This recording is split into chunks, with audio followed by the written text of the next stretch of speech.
Hello, everyone, and welcome to part 3 of the Look Finance SEQFC preview show with thanks to Vilic Law. I'm Darren Lutton, and this is the Gold Coast show. For the second last time, we're a week away from wrapping it all up for the year. So it's exciting times. We're into the finals. We're into playoffs. You might notice a few different heads this week. We've had Kirk and Brett with us for the past couple of weeks. Nathan's just disappeared. That's how excited he is to be with us. One face that's always here is Mark Match from Football Gold Coast. Good afternoon, Mark. How are you? How are you? Good. Mate, how exciting is it for everyone in the office at the moment with the season coming to its climax? You know, exciting, hard to say really. Exciting is probably one of the words that my fellow colleagues probably wouldn't use at this time of year. The exciting part is once the office closes for the month. Look, for me, in one aspect, I think everyone who knows me knows the fact that I love when there's games. I love seasons. When it's off-season, although it's good, I prefer for in-season anyway. So, but look, it's exciting to see what happens in the end of the day in our season. You know, it's been a long year. The COVID break doesn't feel like it was a 3.5-month hiatus from the game, for me anyway. It just feels like we've extended this season so long. The positive part, though, is considering what we're wrapping up, we won't be long till we'll be back out there in 2021. So, yeah, look, exciting times for sure. Exactly. I was thinking last week, oh, God, when's this all going to end? But then you think about Victoria having nothing. You think, yeah, it's probably a good thing that we're still going. Yeah, 110%. I mean, yeah, this will be the shortest preseason, I think, in amateur football, and it will be interesting to see how the sides respond. So that's probably the exciting part of it is let's get underway with a full season, hopefully next year. Yes, and we might ask our other two guests about how they're going to approach that. We've got Nathan Jones from Runaway Bay. How are you, Nathan? Fantastic. How are you? Yeah, very well, thanks. Actually, I might introduce the other Nathan. We've got Nathan Reardon from Rabina. How are you, sir? I'm good. Good to have you with us. So we've got Nathan squared today. Nathan Jones, I'm going to start with you. It's the playoffs at the moment. The first leg, you went down 4-1, and the second leg got rained out, but it is scheduled to go ahead tonight. Tell us about what happened in the first leg, 4-1 down. Look, it was 4-1 is probably a really generous result. We set ourselves up in a way where we pretty much said to Broadbeach, we asked them to ask us questions, and every time they asked us a question on how to defend or whatnot, we struggled to deal with them. To be quite frank, we went 1-0 down after about 4 minutes, and then at 8 minutes in, we're 2-0 down, and all of a sudden we're looking at the game going, oh, this could end up real bad. I think we went into the game possibly not knowing exactly what to expect from Broadbeach. If you look at Broadbeach, they've only scored 10 goals all year. So probably expecting a team, maybe low on confidence a little bit, maybe short on ideas, but as soon as the whistle came, that was far from the truth. They come out firing, and they caused us lots of problems all over the field. And they definitely weren't a team short on confidence. So it took us a little bit of time to get into the game. Again, we conceded another goal, 3-0 down at halftime. Things not looking too pretty, but by the same token, like we said, Broadbeach has scored 10 goals all year. Broadbeach could have been 10-0 up at halftime, and the game would have been well out of sight. Second half, we changed our shape, gave the players different instructions and what we wanted to do, and we were 1-0 up in the second half. Obviously 3-1 down, but we conceded a very poor goal so close to full time to make it 4-1, which it makes it difficult for us in the second leg, but we're up for the challenge. We'll see what we can do. So that change at halftime, it's obviously made a world of difference. Did you throw in one of the all-time great speeches as well? No, it was more so just changing our approach to the game, I think. Like you said, first half, we sort of wanted to stand off a little bit and then ask them the questions. What sort of damage can you cause to us? And like I said, as soon as Danny and Justin got a hold of the ball in the middle, it was evident that they could cause us lots of problems. So second half, we had a chat, tried to change a few things, more so where we want to press and put them under pressure. And when it clicked, and they crumbled. But at the end of the day, they were by far the better side, and were fully deserving of the victory. Mark's been talking this season about this playoff game and just saying that the quality of Broadbeach and the opposition that they play every week compared to how the teams that you play in the Coast League. Was the first 20 minutes, half an hour symptomatic of that? Oh, 100%. There was a noticeable difference. Whether or not, obviously they've got a lot more quality. I think it's fair to say. But I think a little bit of nerves kicked in as well, especially not necessarily the young players, but the whole group as a whole. Maybe we didn't know exactly what to expect. But yeah, give it 20 minutes, half hour, we knew exactly what to expect. And like I said, we were lucky to go down 3-0 at half time, because the game should have been well out of reach. And you must take a lot of heart from your second half performance and be taking that into tonight's game. Oh, absolutely. I mean, we won't look back on that first half, with a lot of fond memories, but the reaction at half time, and quite frankly, the performance of the second half, it would have put us in a good position. Would we have won 1-0? Even 4-1 down, it's still not impossible. But you'll especially the younger kids, they'll learn from their mistakes.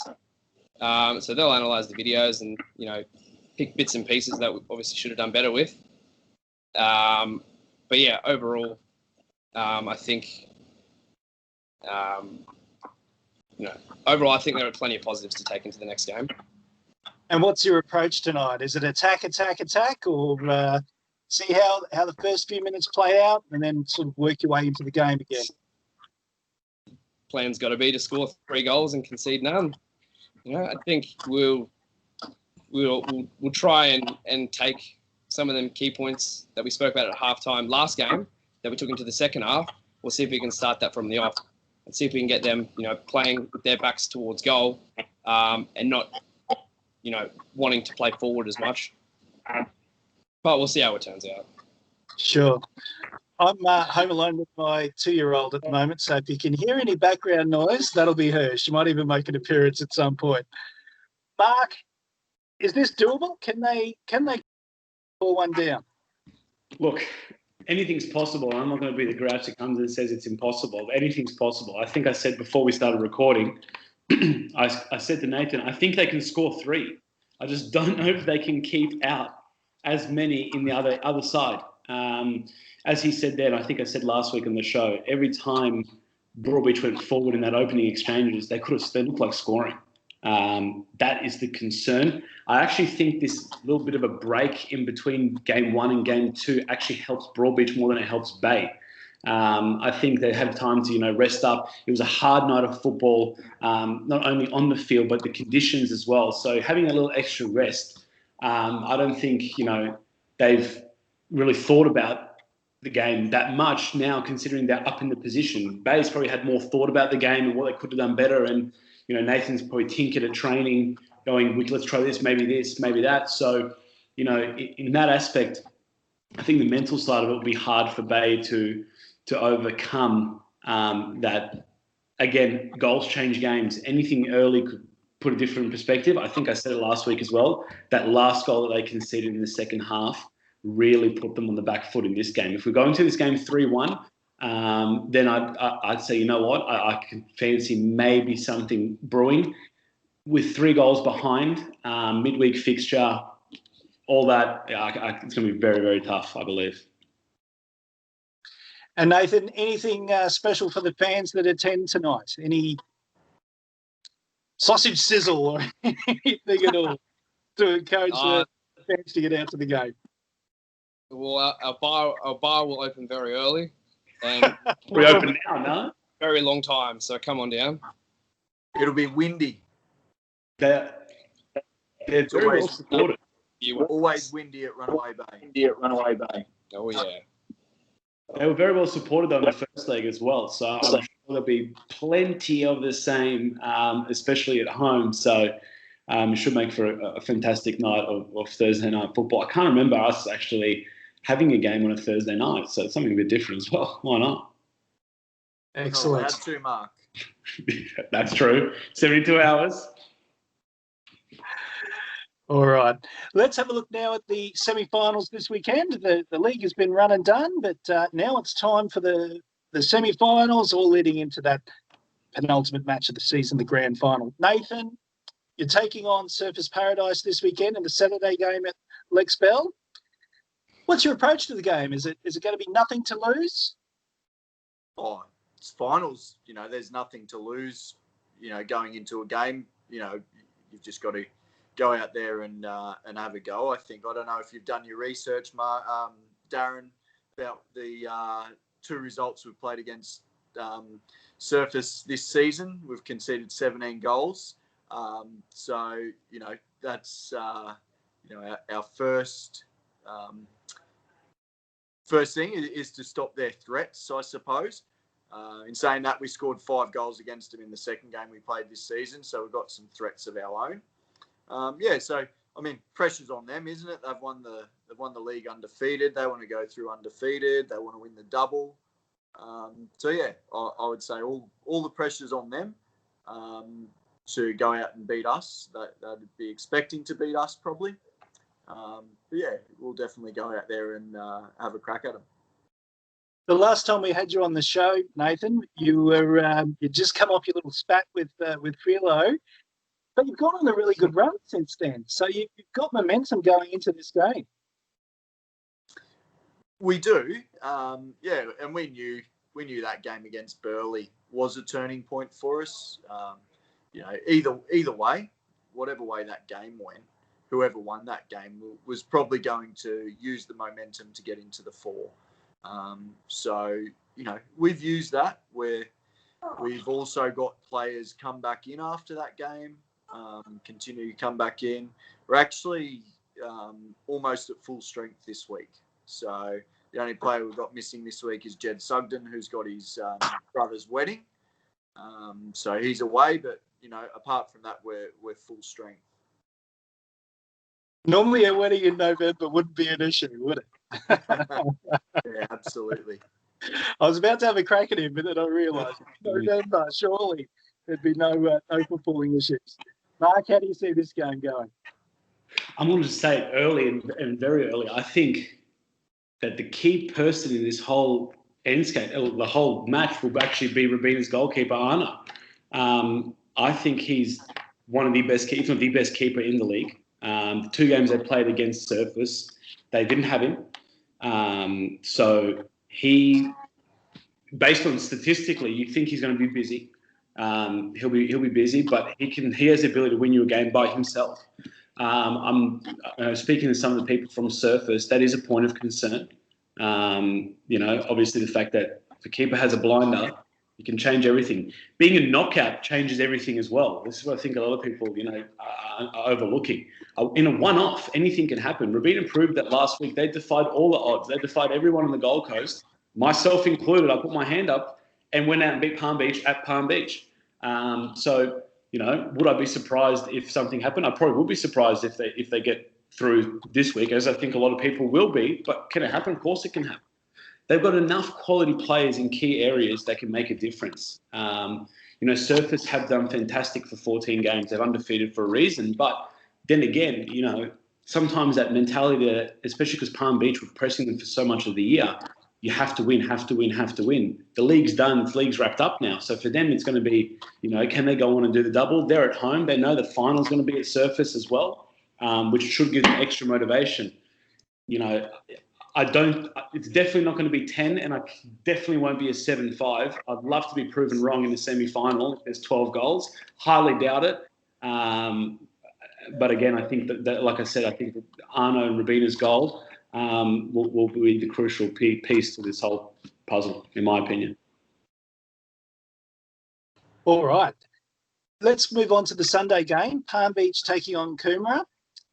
How do you see that one going, Mark? Sunday night at Palm Beach, it might steer away some of the supporters. I don't think it will. I think they'll all be there in full force. I actually, Palm Beach Reserves just quietly will be playing at Surface before the Surface Robina Premier League game. So maybe some of them will stick around and support Robina. So there could be a bit of extra support there for them. But look, the Sunday fixture, it's going to be extremely difficult for either side. These sides played 0-0 draw up at Coomera. Obviously, Palm Beach won the first game 4-2 in a different look Palm Beach home venue than it is now. The support's just grown exponentially for them in such a short period of time. That everyone's going to look at the Coomera result and go 8-0. Again, not a lot of their players weren't playing. I know they've committed significantly in the last 2 weeks as a unit to work together to get this job done. Again, Palm Beach have had a fantastic year. And now it comes down to the fact that in that one-off game, can they do it mentally? Can they do it physically? They've got the ability to, as do Coomera. I just had this funny feeling that Coomera's just going to, I don't know. I'm not going to say they're going to win it, but they're not going to go down without a fight. Whoever actually, I believe regardless of whoever wins this game, whoever wins out of the Surface Robina game is going to come up against an opponent that's gone through the battles of a grand final-like capacity in that game. So whether they'll play a depleted team who's come to injury suspensions, who knows? I fancy still Palm Beach overall. I don't think it will be in regular time though. So I think we'll be going to extras. I just think defensively Coomera are very good. They would have had the best record in the league defensively instead of equal best had it not been for that 8-0. So with their full strength lineup, they're the best defensive team in the competition on paper. So it'll be extremely interesting, I think. I'll throw this over to the Nathans. Do you have an interest in this game? How do you see it going?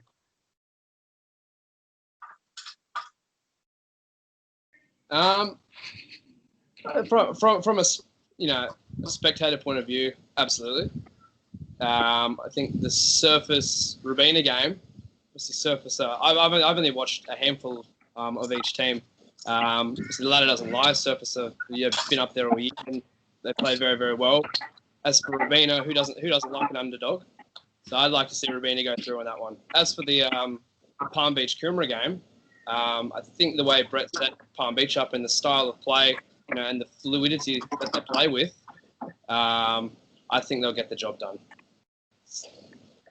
And you asked my interest on Sunday. I suppose that'll depend on what happens on Saturday on how interested I am. I get that. What's your thoughts now? Assuming that you will have full focus on it, what do you think? Yeah, look, I agree with Mark. The contrasting styles, I think, cancel each other out. Palmy is so fluid, if you like, going forwards, whereas Coomera are, well set up defensively.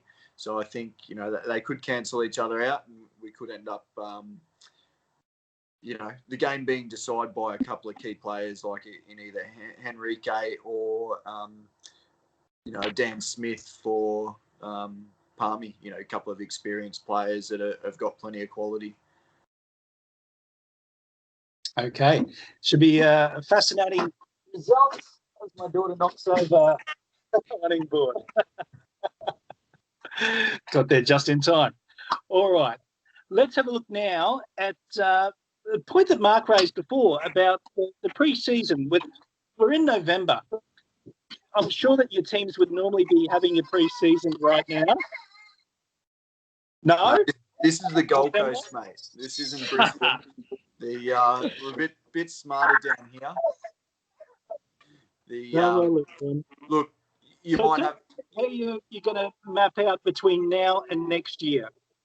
I don't think it'll change for us, to be honest.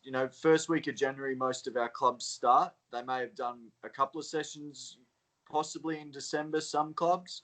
But our off-season is so long. Like, the more off-season you do, in my opinion, the less you've got left at the end. Our amateur players 2 nights a week. the drive boys into the ground in November, December, I don't see the benefit in that.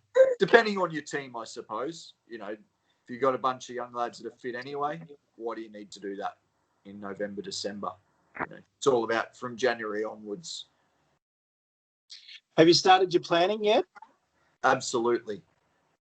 No, definitely. You've got to, you know, you turn around and players, you want to have next season sorted with your coaching structure and that sort of thing to be able to then talk to players, because, you know, our current players are the ones we want to keep. I suppose with us at Robina, the last 2 years have been major overhauls each of the seasons with player-wise.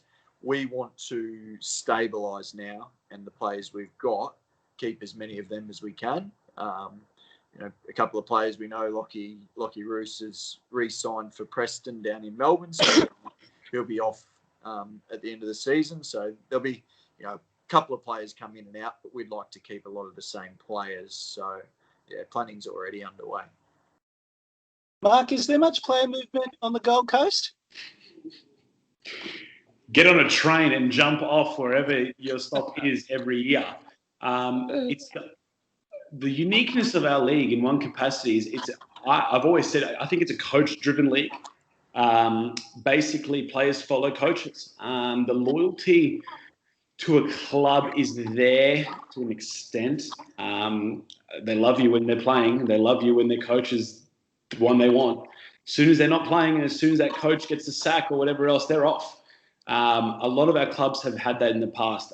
You know, you can talk about one of the most successful setups in the last 10 years, the biggest dynasty in Broadbeach. You know, they were all players there. They love Broadbeach. They love what they do, yet they all end up going in the ring with the coach. So it doesn't matter who, at the end of the day, that's just how the Gold Coast is. And for fair reasons, you know, I can understand the reasoning behind it. It's with the uniqueness of this year, I'm not too concerned. I actually think the transition into next year's preseason will be quicker than usual, of course, and I think it'll be seamless. My concern is come June, July. June, July is my concern when people basically haven't had a break. Not only players or coaches, but clubs as well. It's going to take a toll on a lot of clubs. Speaking on a football Gold Coast level, that's our concern. Even with the likes of running the junior season and all the rest of it, just looking at football as a whole, you can't start too early because people will get that burnout. With the FFA Cup, though, I believe the FFA Cup starting in the second week of February for our teams. Now, it literally goes FFA Cup, back-to-back rounds, the Charity Shield, and then the first game of the season. Plus, we have our cup competitions coming in, Presidents Cup, all these things that are coming back. There's a lot of games for our clubs and not a big period of time to prepare. So if you look at a Surface, Robina, Palm Beach, they're still, you know, involved right now in training and playing and, you know, and into next week. By the time you finish the grand final, you have a week to relax, whatever else. It's already the last week of November. People go into Christmas mode basically as soon as December hits. So you really haven't got much time for recruitment and all the rest of it. I know a lot of our clubs are proactive like that, but I know a lot of our clubs and coaches really, you know, have a good relationship and respect one another and won't approach players until the season's finished, which is great. It just means that window tightens even more. And you might not know your squad landscape even going into February, how your squad's looking, especially for those clubs that need to rebuild their squads or coming into our league, i.e. Kingscliff, Musgrave, maybe Runaway Bay. There's going to be a lot of franticness around, but players will be players. There will be players that move. There'll be players, you know, there's still clubs that don't know who their coaches are going to be next year. Who's Southport's coach, Mark? Any ideas there? I believe it's Robert Woods. So I believe he was an internal hire, and that's fantastic for him. So if that is the case, congratulations to him. He's had a fantastic year with their reserves finishing third. That was not an easy feat to do coming from Coast League, and with the players that he's had, fantastic work to him. Lovely guy, respectful, knows the game, seems like he's well aware. I think he'll do a fantastic job if that's the case. Could be wrong, but I think that is Southport's hire. Burleigh, I still haven't, you know, it's the element of unknown. Will Philo continue? Will he not continue? I've spoken to him multiple times. Like I keep saying, I've said to him, you can't retire on a COVID year. And I still hope that he returns. He's one of my biggest draw cards as a coach, I won't lie. Every interview I do, everything with him is just so good. So, hopefully he returns. But the rest, I think, are pretty much locked in for next year, from what I've gathered from a lot of the other clubs as well. So it'll be good. It'll be good to see how quickly they can work and see the player movement. Nathan Jones, how's the experience for you? Experience in terms of what? Busy schedule? Going into the off-season, retaining your players, planning for next season. Well, look, we're going to have to take a different approach. When I took over this year, we already played one league game and, a handful of pre-season games and FFA Cup games. I think our main focus, we haven't even looked that far ahead. We're only looking towards tonight, to be perfectly honest. Get this game over and done with. Like I said, have a couple of weeks break, and regather your thoughts, and then we start planning for pre-season. So we go pre-season. Generally speaking, we usually start sort of mid-December, but maybe because of the lack of break, we'll probably start first week back of January, and get straight into it. Well, that's the plan at least. Do you expect to retain the majority of your players? I'd say the vast majority will stay. Over the course of the year, obviously I inherited a squad that wasn't mine, and over the course of the year, we've gotten rid of 2 or 3 players, for the balance of not just the team this year, but also in preparation for next year. So we've removed a few players from the group to really focus on the players that we want to focus on and build with next year. All right. Now, final question I have for you guys is the announcement from Football Queensland recently about the next tier that they're going to introduce to the competition. Will we see any Gold Coast clubs applying for a place in the SEQFC or the NPL 3, whatever they'd like to call it? Nathan, I've asked you in the past if Athena would be submitting an application, as I think it's a club with size and certainly capacity to, certainly infrastructure-wise, do well in that competition. Yeah, Darren, I obviously that's a committee decision, and I'm just the men's coach. There's a lot more that would go into it than just my opinion. My opinion is that we've gone from last in Coast League 1 18 months ago, or 2 years ago now, to being in the top 4 of the Premier League. So we are not that far out of being a basket case. Yes, there's structures in place and everything that's been achieved in that time is fantastic, and we're working towards, them structures being embedded and just how things are done. But to make that jump, I think would be premature. And do my players really want to play at that level? Our current players, and I know it's not about players, as Mark said. Often players, are at a club for a period of time and then they're off somewhere else or what have you. But we want to build something over a period of time. And half my team have been playing NPL. They've come back to the Gold Coast because they don't want to travel anymore. It doesn't fit their lifestyle anymore with the 3 nights a week and then being away for a whole day basically on the weekend when you're traveling. So I'm not sure we would want to. And I would think a lot of clubs would be in a similar boat in terms of player-wise. If you think of, so the Knights, obviously going really well in the NPL for the last 2 years.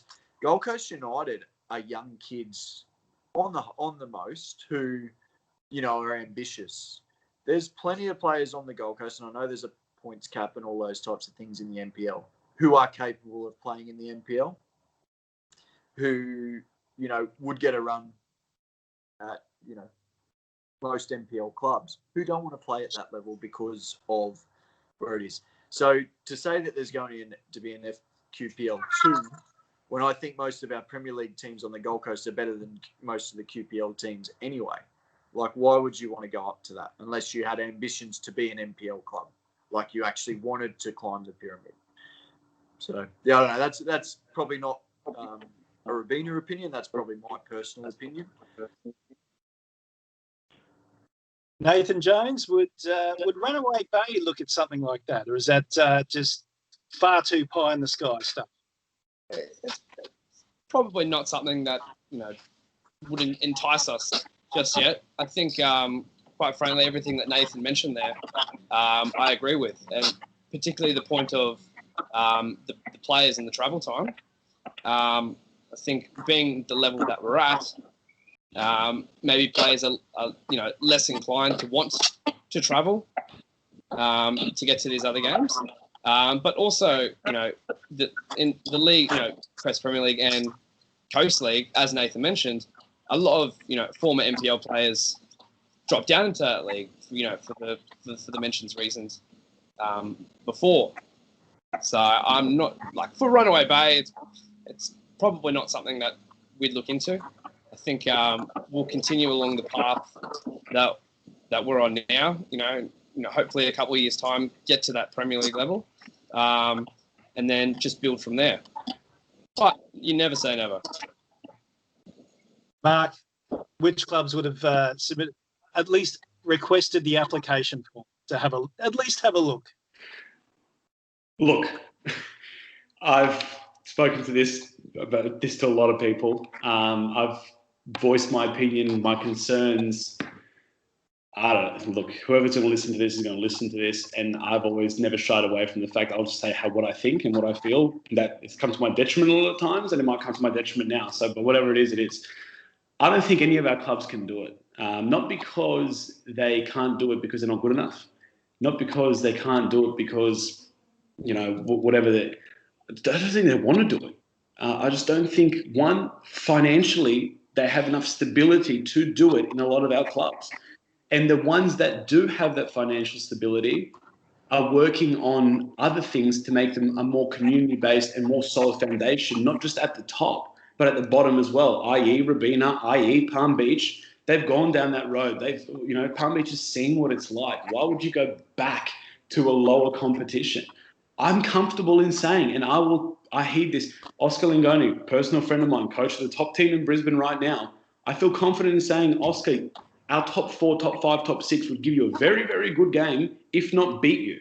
So why would we go to a league that is subpar? It doesn't make sense to me. Plus travel, plus more cost. It's cheap to play in the Gold Coast Premier League. As much as people might disagree with me, it's cheap. I think, Darren, you know how much it costs for a BPL team to play in the BPL. It is nowhere near that in the Gold Coast. Next year it's going to cost $3,000 to play in the Gold Coast Premier League. It's a known fact. It's $3,000. It's not 10, 11,000. What might be with the whole setup. Again, if you're going to go play QPL2, you have to have aspirations to play QPL. What's the point of playing in a league that you don't want to get promoted from? What's the difference between playing there or here? So if you're going to go into QPL, how's your club size going to go from 700 to 200? Where are you going to get the money from? Where's your infrastructure going to come from? I hope people don't think with rose-colored glasses and go, that's a fantastic idea because it's going a pathway. It's really not. It's really not. Focus on your backyard first. Be dominant here first. Show dominance here. Knights had 2 years of dominance here before they went to the NPL. The infrastructure, all the rest of it, a plan in place, backing. You can't be a little fish to jump to the big. You've seen that in the QPL. I'm not going to mention the clubs. You've seen teams come from not even BPL, where they've come to and where they are now. It will cripple a lot of our people who do it. But to answer your original question, I believe 3 of our clubs have requested more information. Only 3 of them. So, look, my indication is we might get 1. 1 might go. Not as confident they'll go as I was 2 weeks ago. All right.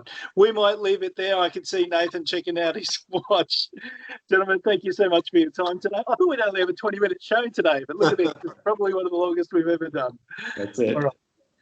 Thank you, guys. We've got the last show next week. This has been the Look Finance SEQFC preview show with thanks to Village Law. We will see you next week. Thank you. Thank you.